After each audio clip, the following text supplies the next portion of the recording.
Now that we've hit a couple off the grass with the slightly open face to see how shorter, righter, and higher it goes, it's time to get into the sand.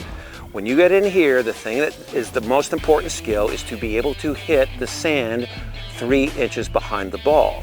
To do that, you have to have the same swing you would have off the grass, where you would open and close the club as you went through.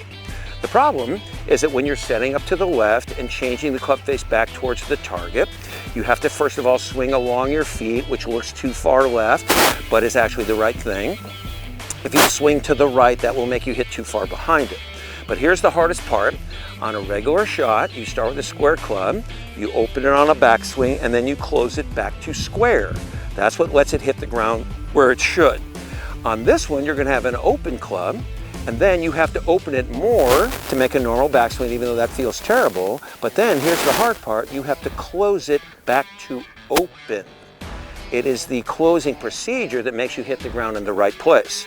The tendency is to see the open club and think, oh, I have to get under it, and then stay back, where you either hit way too far behind it or don't hit the ground at all. Now, if you're a little spooked in the bunker, you don't want to come in here and hit the first 5 really badly and think, oh God, I hate it. So here's what I would recommend you try.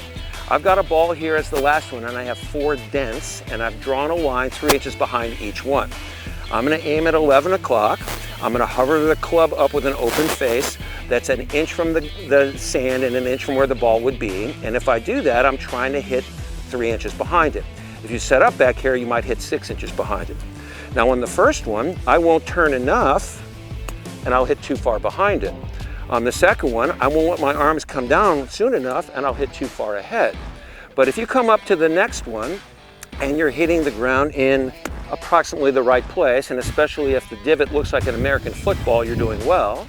Then do another one, try to make sure you feel like it's hitting it about in the right spot. And then when you walk up to the ball, you have a much better chance of being able to hit right on that line.